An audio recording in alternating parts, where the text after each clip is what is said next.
Hey y'all, welcome back to Life More Abundantly with Chauncia. As always, I pray that you are doing well. I wanted to come on here just to share a prophetic word for someone in particular. And so, as I always say, please take every prophetic word back to God as He will give you further insight, clarity, and revelation, and also understanding. And so this word comes from Genesis chapter 46, verses 1 through 4. And it says, "So Jacob set out for Egypt with all his possessions, and when he came to Beersheba, he offered sacrifices to the God of his father Isaac.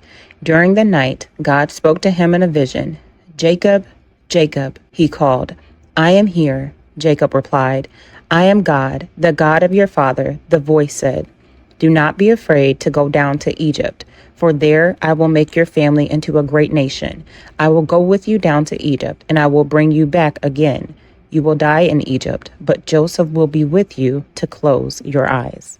So this passage in particular is Jacob's journey back to Egypt, okay? Prior to this, he was in the land of Canaan, right? His promised land. But when Joseph's brothers found out that Joseph was still alive when they went to Egypt, Joseph sent them back after they were reconciled as a family as a whole. Joseph sent them back from Egypt to Canaan to get their father, which is Jacob, and all of their households, because at that time there was a major famine going on and Joseph wanted his family to be taken care of and to be preserved, okay? And so he sent his brothers back from Egypt to Canaan to get his father, their entire household, livestock, literally everything, to come back to Egypt so they can be well taken care of. And the Holy Spirit was revealing to me and giving me such clarity and revelation regarding this. So verse number 1, where it says, "So Jacob set out for Egypt with all his possessions, and when he came to Beersheba, he offered sacrifices to the God of his father Isaac." Here, God is saying that there is a departure that is near.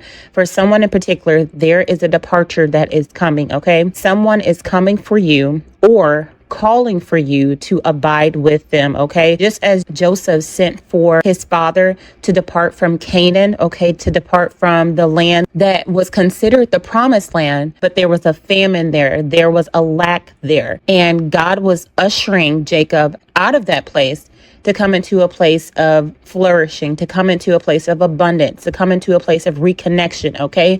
And that is literally what the Father is saying. You are still in the promised land, okay? This promised land is not just a physical promised land, but the promised land that God is ushering many of his children into is spiritual, okay? It's a promised land that flourishes with ongoing peace, ongoing provision, ongoing strength, okay? It's an abundance of things, okay? Yes, God has promised his children physical things, but this promised land is more than just the physical, okay?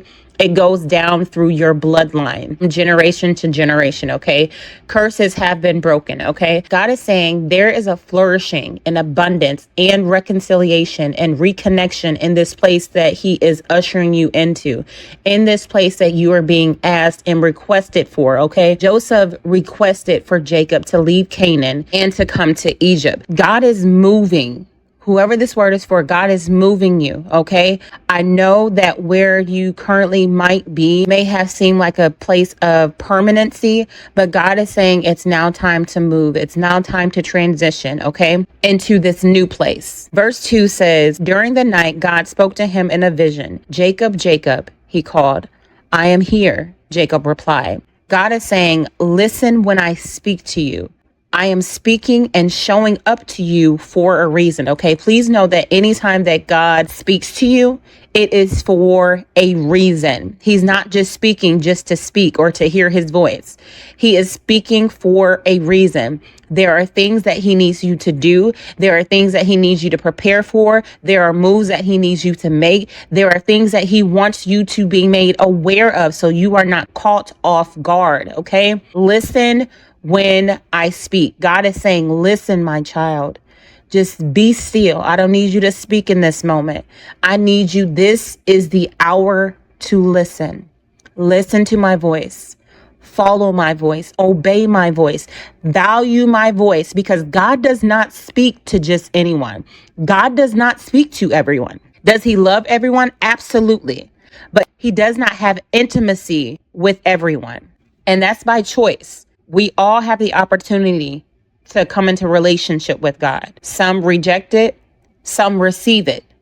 But when you have relationship with God, That is something to value. Being able to communicate with the creator of the universe, with the creator of the stars, with the one who literally breathes the breath of life into me. That is an honor and a privilege. So when God speaks, be attentive to what he is speaking and how he is speaking, because sometimes God will speak audibly to you. I'm a witness. Sometimes God will speak through a song. Sometimes God will speak through a movie. Sometimes you'll be driving and God will speak through a license plate. He'll speak through a sign.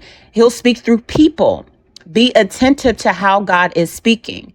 And God will continue to speak the same thing, maybe in different settings, in different forms, but the foundation of what he is trying to get across to you will always be the same. Pay attention, because God is sending instructions, he's sending confirmation, and he is giving insight on what he has for you to do. He's aligning you for this move, for this transition, whoever this word is for. It's important that we acknowledge the Father's presence when he speaks.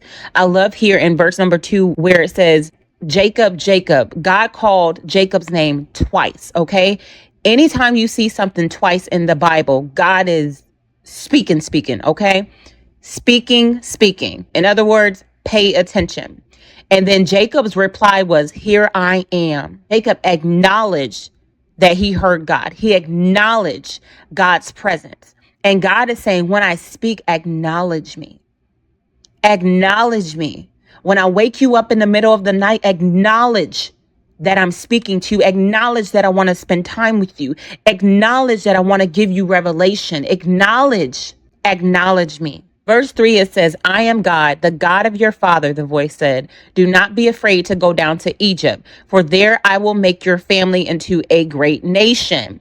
Here the Father is saying, do not fear where I am leading you to. Do not fear where I am leading you to. I know you've never been to this place before. I know that it's unfamiliar territory.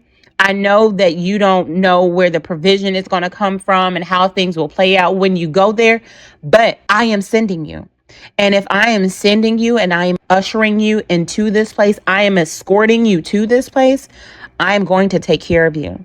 I'm going to protect you. I'm going to provide for you. I'm going to make a way. If I have brought you this far, I will continue to carry you through. Do not fear where I am ushering and leading you to. Verse 4 goes to say, I will go with you down to Egypt and I will bring you back again. You will die in Egypt, but Joseph will be with you to close your eyes. In this verse in particular, the Holy Spirit had me write down, there will be comfort in the place that God is sending you to. Jacob was of old age and he was beginning to die. But God said, you will die in Egypt, but Joseph will be with you to close your eyes.